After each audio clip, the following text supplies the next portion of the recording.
Engkau begitu baik buat kami Tuhan. Engkau sangat baik Tuhan terhadap kami sampai hari ini Tuhan. Kasih karunia-Mu hanya untuk kami Tuhan. Oh, haleluya. Dari semula telah Kau tetapkan hidupku dalam tangan-Mu, dalam rencana-Mu Tuhan. Rencana ini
takarabaya sekeke takarabaya sedede karabaya sakaya takarabaya shekeke takarabaya se Ikarabaya shedede karabaya sakaya takarabaya sekeke takarabaya sedede karabaya seke.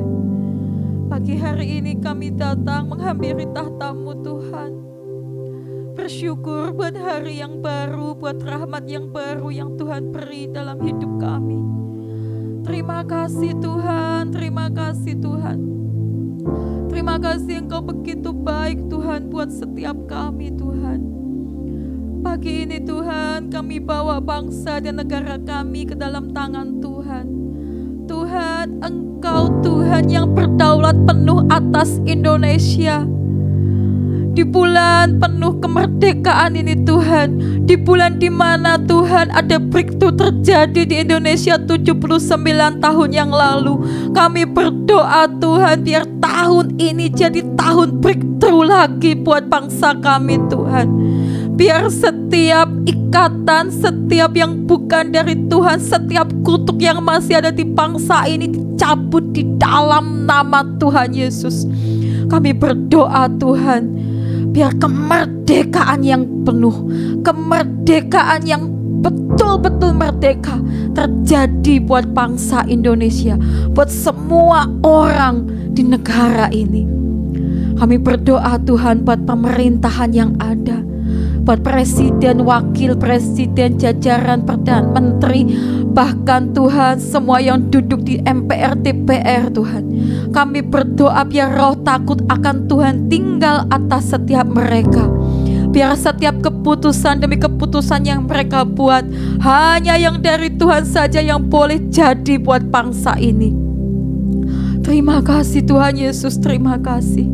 Bahkan kami berdoa Tuhan, lawatan-Mu terjadi buat Indonesia. Kami berdoa Tuhan, biar Engkau berdaulat penuh Tuhan, buat hati setiap anak-anak-Mu di bangsa ini Tuhan. Kami berdoa dari Sabang sampai Merauke, dari pelosok-pelosok, dari pulau-pulau, dari kota-kota, bahkan setiap lorong dan lintasan mendengar nama Yesus sebagai Tuhan dan Juru Selamat di bangsa ini. Ini waktu lawatan terjadi. Ini waktu di mana bangsa ini menari-nari memuji nama Tuhan. Ini waktu di mana bangsa kami berseru-seru bagi Tuhan. Di dalam nama Tuhan Yesus, kami memberkati Tuhan gereja-gereja di seluruh Indonesia. Tuhan, biar gereja-Mu menjadi wadah yang siap Tuhan ketika lawatan terjadi. Biar gereja-Mu punya unity Tuhan. Biar setiap gereja dimanapun mereka berada, setiap gembala dimanapun mereka ditempatkan, ada takut akan Tuhan yang tinggal atas setiap mereka.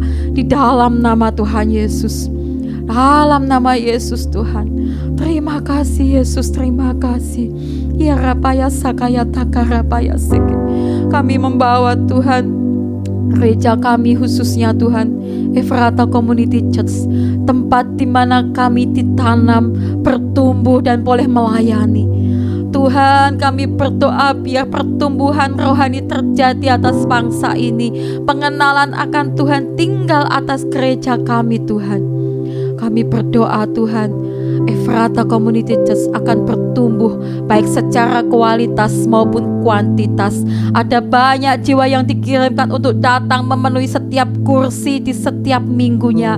Bahkan ibadah-ibadah raya kami Tuhan, akan selalu ada kehadiran Tuhan, akan selalu ada kuasa Tuhan, akan ada jiwa-jiwa yang dipulihkan, ada hati-hati yang disembuhkan, ada orang-orang yang dibangkitkan lagi gairah hidupnya karena mereka mengalami lawatan Tuhan di setiap ibadah raya yang ada. Terima kasih Tuhan Yesus, terima kasih. Memberkati gembala penasehat kami, Pendeta Ibu Trivena Karunia Jaya.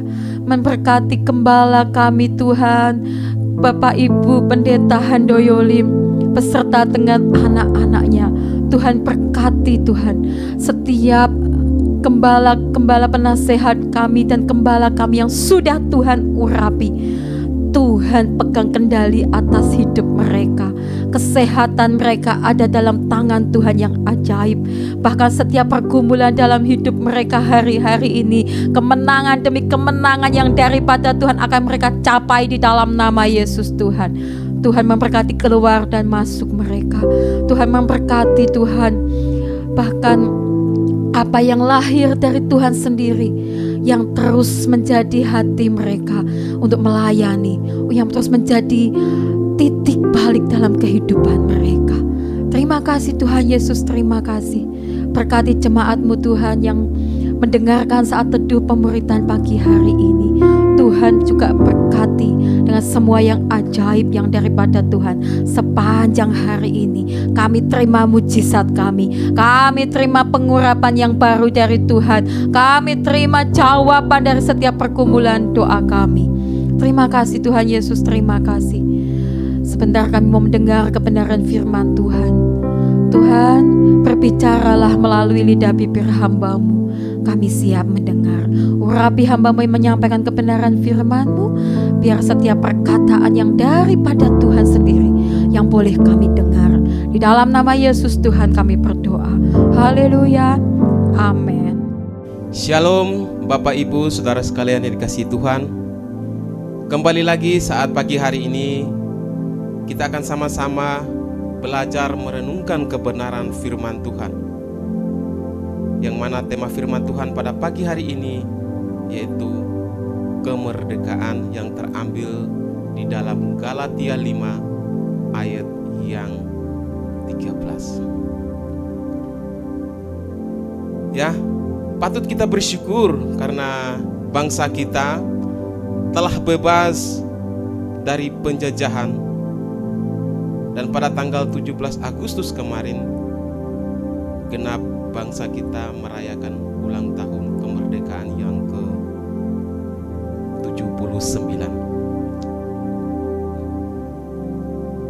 Perlu untuk direnungkan dan dijadikan pelajaran, mengapa bangsa ini harus merdeka dari penjajahan. Tentunya orang yang tidak suka dengan penjajahan akan merasa sangat menyakitkan jika dirinya dijajah. Dan hal itu nyata terjadi atas bangsa kita, bahwa penjajahan itu sangat menyakitkan. Mengapa saudara?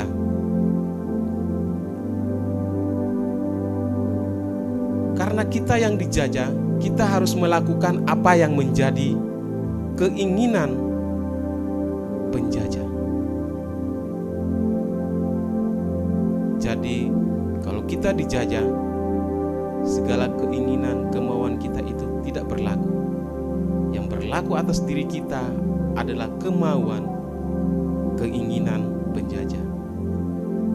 Nah, ini saudara, hal yang ringan, yang gampang akan menjadi sangat berat jika itu tidak dilakukan berdasarkan keinginan kita, berdasarkan kemauan kita.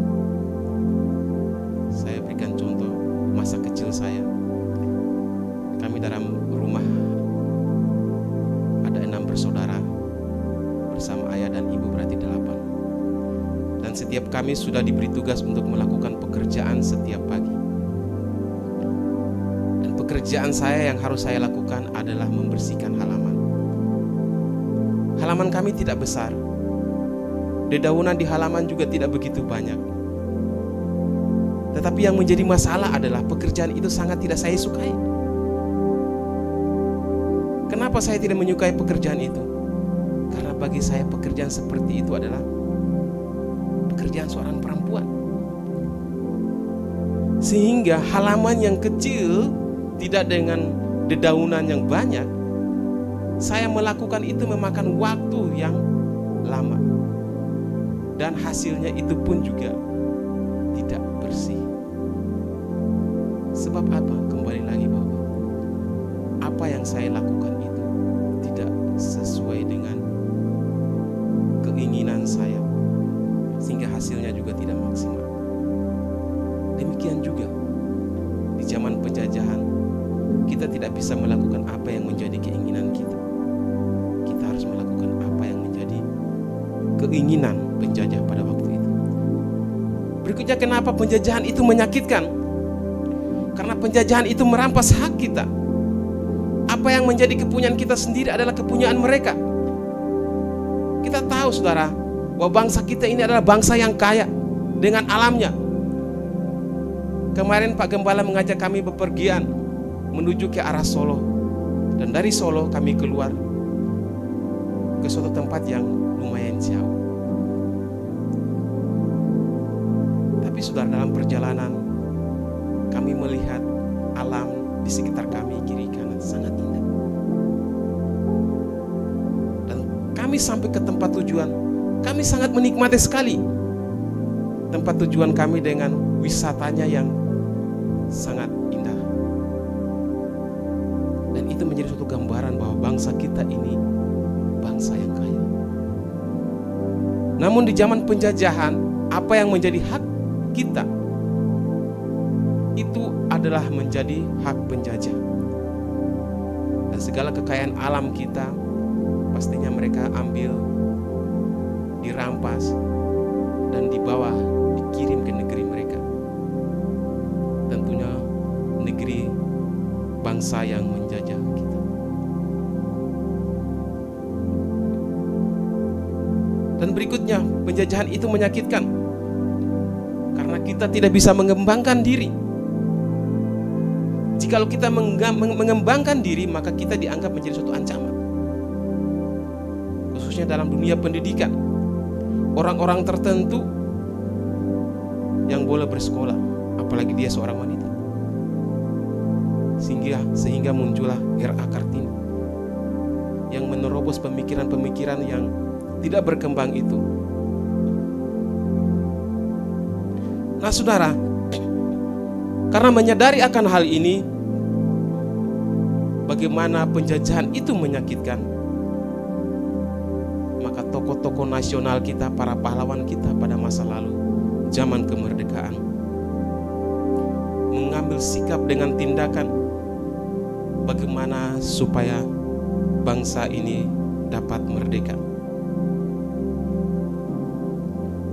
Ini saudara, walaupun kita sadari dan kita tahu juga bahwa tindakan mereka, sikap mereka yang mereka lakukan penuh dengan tantangan, penuh dengan bahaya, yaitu derai air mata, dan pastinya banyak korban yang akan berjatuhan. Tetapi mereka tetap kokoh dengan pendirian mereka bahwa bangsa ini harus merdeka. Dan puji syukur kepada Allah kita, Tuhan kita, pada 17 Agustus tahun 45 bangsa ini dapat memerdekakan diri dari penjajahan. Sehingga pada hari kemarin kita telah merayakan hari ulang tahun kemerdekaan bangsa kita yang ke-79. Kita patut bersyukur kepada Tuhan. Nah, setelah merdeka, apakah bangsa ini bebas, lepas, hidup tanpa aturan? Tentu tidak. Kita punya aturan, kita punya hukum untuk mengatur, menertibkan supaya bangsa ini berjalan di rel yang tepat, agar kedepannya bangsa ini dapat berkembang, maju ke arah yang lebih baik lagi. Jadi kita bebas bukan berarti lepas. Demikian juga dengan kehidupan rohani kita. Kita akan membacakan ayat firman Tuhan di dalam Galatia 5 ayat 13.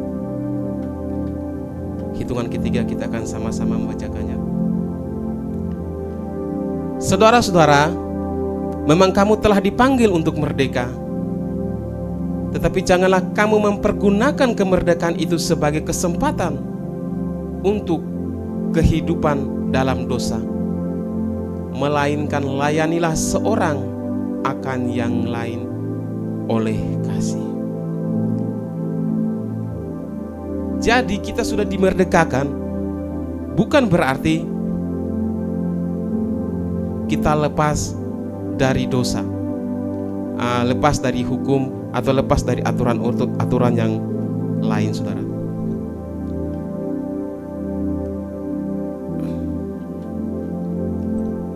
Namun kita hidup di dalam aturan-aturan baru. Ya, seperti saya memberikan contoh di dalam Kejadian 2 ayat 16 sampai 17. Lalu Tuhan Allah memberi perintah ini kepada manusia.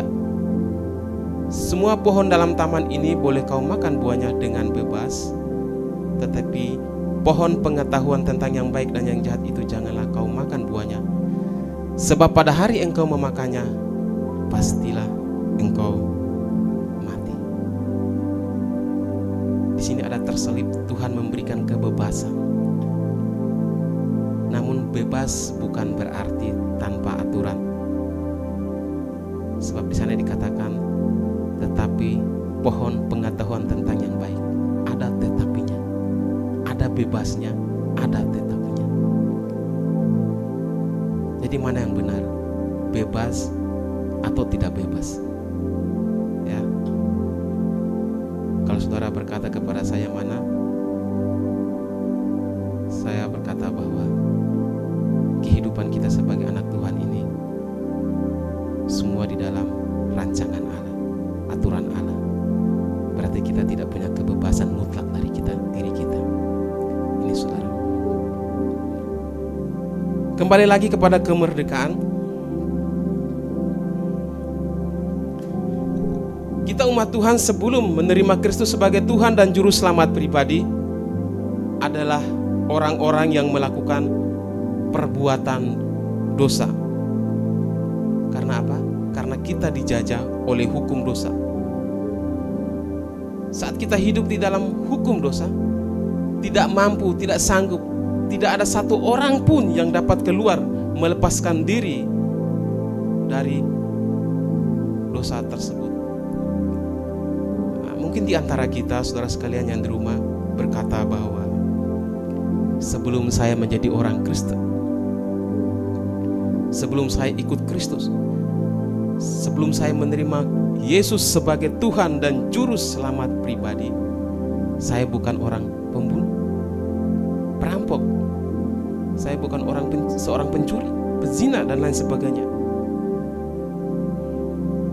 Bahkan saudara berkata, sebelum saya mengikuti Kristus, sebelum saya menerima Yesus sebagai Tuhan dan Juru Selamat pribadi saya banyak melakukan kebaikan, banyak membantu orang, banyak sekali melakukan kebaikannya, menyukakan hati orang. Pertanyaannya buat saudara dan bagi kita semuanya, bahwa sebelum kita beriman kepada Kristus, sebelum kita beriman kepada Tuhan yang benar, maka segala apa yang kita lakukan itu berdasarkan apa? Agar orang lain menjadi senang, kita berdosa. Agar orang memandang kita adalah orang baik, kita berdosa. Karena kita sudah menjadikan orang lain sebagai Tuhan dan diri kita sebagai Tuhan juga. Ya, kalau kita lihat di dalam Roma 14 ayat 23,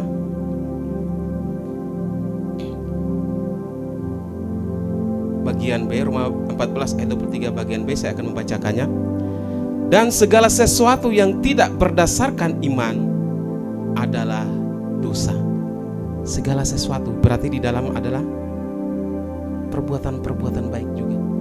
Kalau bukan berdasarkan iman kepada Tuhan yang benar, maka itu adalah dosa. Jadi kalau di luar Kristus, segala kebaikan apapun, mutu kebaikan apapun, besar kebaikan apapun, di luar Kristus, bukan dengan iman yang benar kepada Tuhan yang benar, maka semua itu adalah dosa. Lebih jelasnya saudara melihat, saya akan membacakan dalam Yesaya 64 ayat 6 dikatakan, demikianlah kami sekalian seperti seorang najis, dan segala kesalehan kami. Saya ulangi lagi, segala kesalehan kami, segala kebaikan kami. Bukan segala dosa perbuatan jahat kami, tapi kesalehan kebaikan kami. Seperti kain kotor di hadapan Tuhan. Ini kebaikan aja kain kotor, apalagi dosa saudara. Apakah setiap hari kita melakukan kebaikan? Setiap detik, setiap menit, setiap jam? Tidak. Yang terjadi adalah dosa-dosa. Bahkan saya pada saat ini berdiri di depan saudara bisa mengalami dosa. Banyak hal yang bisa dijadikan alasan saya berdosa di hadapan Tuhan. Karena tuntutan Tuhan adalah tuntutan yang sempurna. Tidak ada manusia yang sempurna, termasuk saya. Nah, seperti bangsa kita yang tercantum dalam Undang-Undang 45, dikatakan bahwa atas berkat rahmat Allah, demikian juga secara rohani kemerdekaan kita atas dosa adalah kasih karunia atas anugerah Tuhan semata. Nah, kita masuk dalam poin firman Tuhan, kapan kita dimerdekakan, yaitu di dalam Galatia 5 ayat 13a dikatakan, saudara-saudara, memang kamu telah dipanggil untuk merdeka. Jadi kemerdekaan kita itu terjadi saat Tuhan memanggil kita jadi miliknya. Harus diketahui juga bahwa panggilan Tuhan berbeda dengan pemilihan Tuhan. Apa bedanya? Saya memberikan contoh. Rasul Lukas, Lukas dipanggil Tuhan. Dia berprofesi sebagai seorang tabib.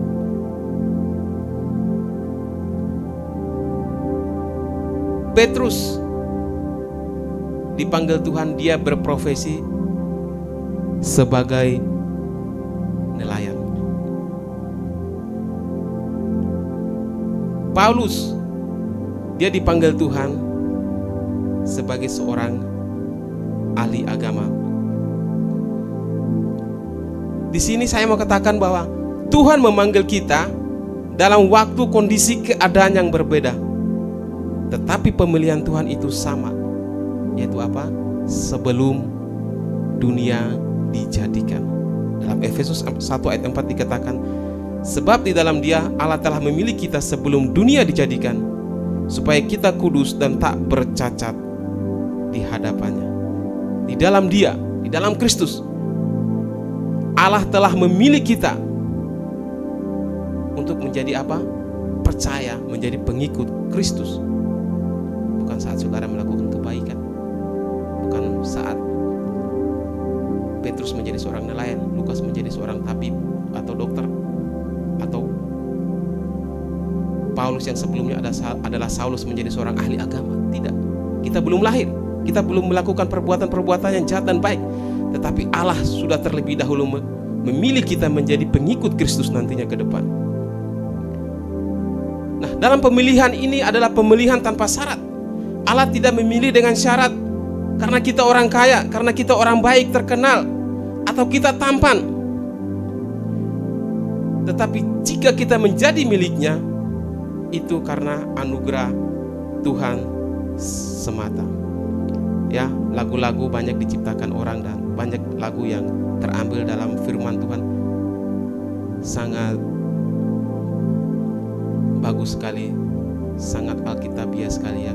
Memang lagu-lagu Kristen tidak boleh lepas daripada firman Tuhan. Namanya lagu rohani, pasti di dalamnya adalah ayat firman Tuhan.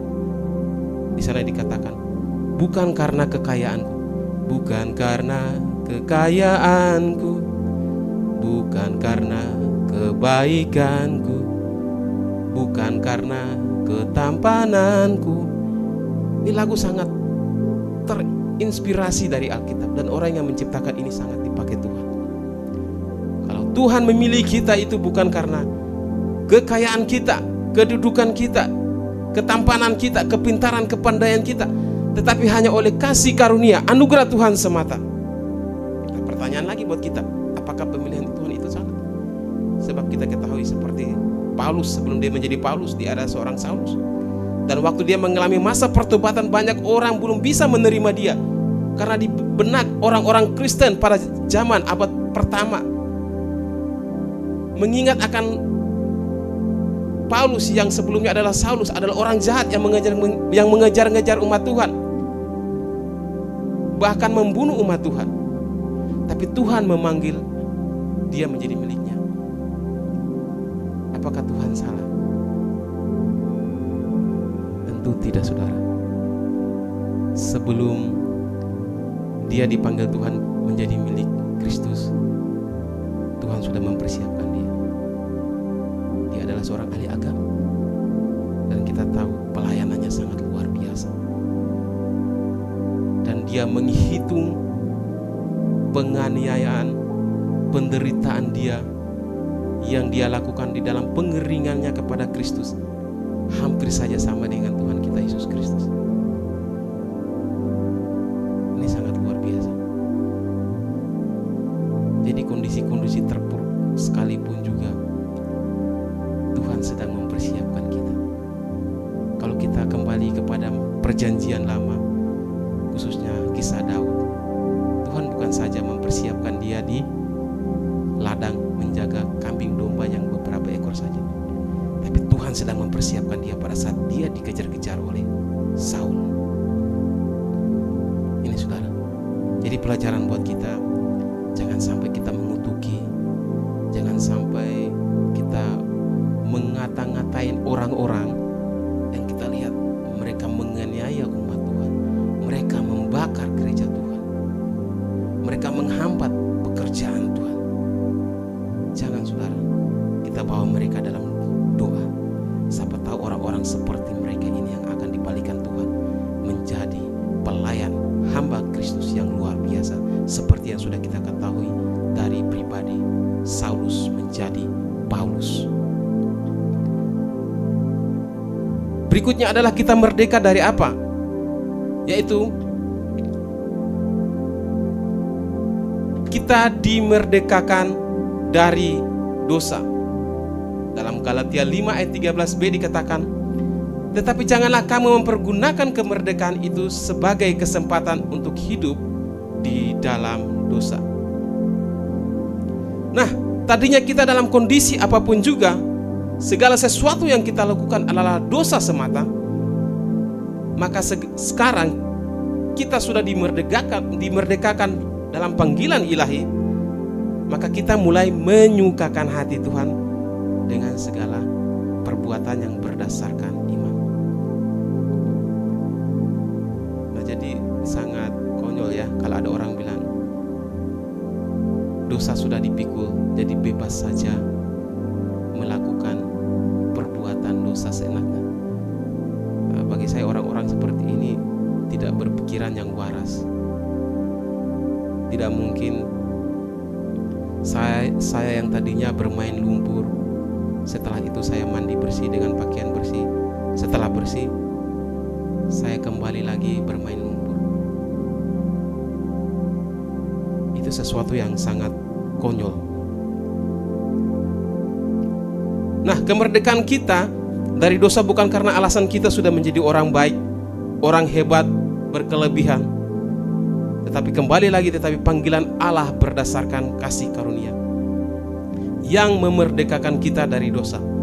Karena kita tidak ada satu orang pun yang dapat keluar dari ikatan dosa kalau bukan anugerah Tuhan. Seperti Yohanes 3 ayat 16, di sana dikatakan bahwa karena begitu besar kasih Allah, bukan karena begitu besar kekayaan kita, bukan karena begitu besar kedudukan kita, tapi hanya semata-mata kasih Allah, anugerah Allah.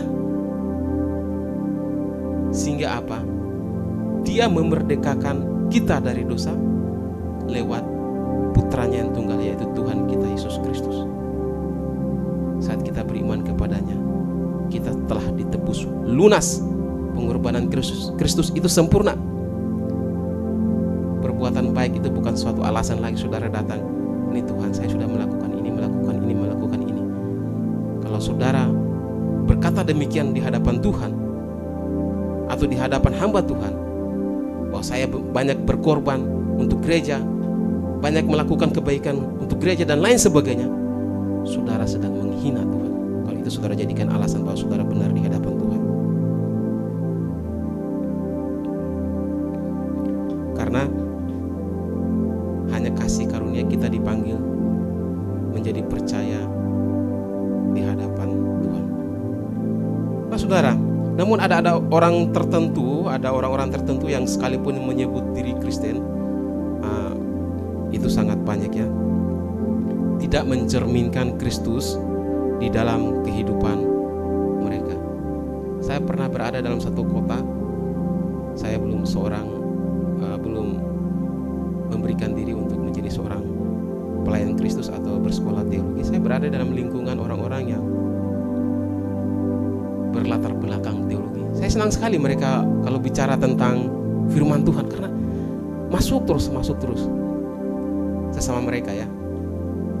Dari situ juga mendorong saya untuk ingin mengerti lebih dalam firman Tuhan. Tapi apa faktanya? Dalam keseharian mereka, perkataan mereka, sikap mereka, menimbulkan dosa saudara. Bahkan mereka tinggal di tempat yang disewa gereja, mereka melakukan hal yang tidak benar. Dan jika mereka melakukan hal yang tidak benar, mereka saling cerita, bahkan membanggakan diri. Ya saya dengar saya gini, ya. Tapi dalam hati saya ini bergumul, kok bisa kayak gini ya. Nah ini saudara, kalau orang seperti ini yang sudah mendengar, mendapatkan firman Tuhan, tapi masih melakukan hal yang tidak benar ini, ya ini disebut bebal. Ya, karena orang bodoh itu dia belum mengetahui sesuatu sehingga dia melakukan kesalahan. Tapi yang sudah mengetahui kebenaran, dinasihati, diajarin, dan tidak melakukannya, bahkan mengejek, menghina, ini orang bebal ya. Seperti dalam firman Tuhan juga, anjing makan muntahannya kembali, dan babi walaupun dikalungkan mutiara, dia akan kembali ke kubangannya. Mungkin orang ini masuk ke taraf setengah gila karena perasaannya sudah tidak ada lagi ya. Ya ini mungkin kalau jatuh di tangan Tuhan sangat disayangkan sekali. Namun mereka akan terus bangga dengan dosa mereka, melakukan apa yang tidak benar, mereka akan terus bangga. Dan saya banyak melihat ya, banyak orang-orang yang baik itu cepat dipanggil Tuhan. Tapi banyak orang yang hidupnya tidak benar, mereka merasa bangga dengan perbuatan dosa mereka. Kok kelihatannya panjang usia mereka ya?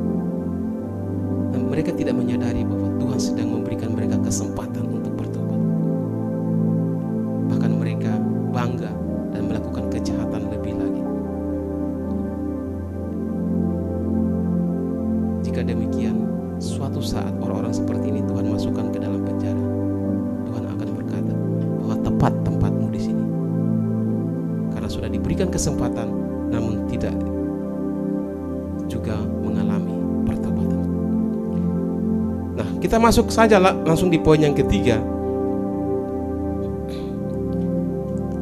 Apa tanda seseorang yang sudah dimerdekakan?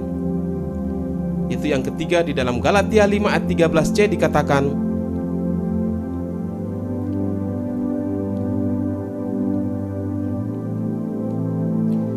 melainkan layanilah seorang akan yang lain. Jadi seseorang yang sudah dimerdekakan dari dosa, dia bukan kembali lagi hidup di dalam dosa, tetapi dia akan hidup di dalam kasih Allah, yaitu melayani seorang akan yang lain. Seperti bangsa kita sudah merdeka dari penjajahan, bukan berarti dia lepas dari hukum-hukum yang tadi dia lawan, tapi dia hidup di dalam hukum yang baru, yang sesuai dengan aturan-aturan yang dibuat di dalamnya. lebih jelas lagi dalam kehidupan rohani kita di dalam Galatia 5 ayat 23 tentang 9 buah roh. Itu saya akan bacakan bahwa 9 buah roh di dalam Galatia 5 ayat 22 sampai 23. Tetapi buah roh ialah kasih, sukacita, damai sejahtera, kesabaran, kemurahan, kebaikan, kesetiaan, kelemah lembutan, penguasaan diri. Tidak ada hukum yang menentang hal-hal ini. Jadi buah roh di sini R-nya huruf besar. Berarti segala perbuatan baik kita itu bukan keluarnya dari diri kita, tapi dari Allah sendiri, dari Tuhan kita sendiri. Itu yang datang kepada kita, sehingga kita melakukan perbuatan-perbuatan baik itu dan kita persembahkan lagi kepada Tuhan. Dari Tuhan, saudara. Kalau dari kita tidak ada yang sempurna. Demikian firman Tuhan ini kiranya dapat menjadi berkat buat kita semua. Kita akan naikkan pujian ini, Kau telah memilihku. Pujian yang sangat memberkati saudara.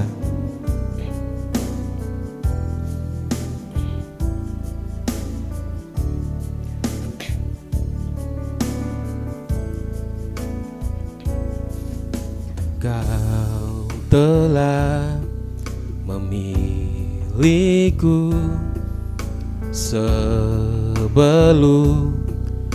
dunia dibentuk. Betapa aku bersyukur padamu, ya Tuhan Allahku. Kau telah memanggilku sebagai alat kerajaanmu. Betapa aku bersyukur padamu atas perbuatanmu.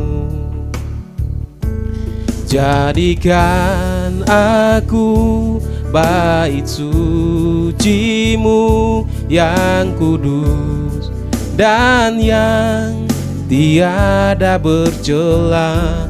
Jadikan aku mesbah doamu bagi keselamatan bangsaku. Firman Tuhan ini sangat indah. Allah telah memilih kita sebagai alat kerajaannya. Pemilihan Allah bukan pemilihan yang sembarangan, tapi Dia Allah yang mengetahui jauh ke depan.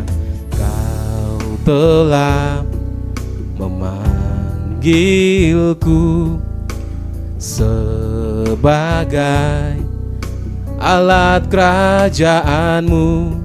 Betapa aku bersyukur padamu atas perbuatanmu.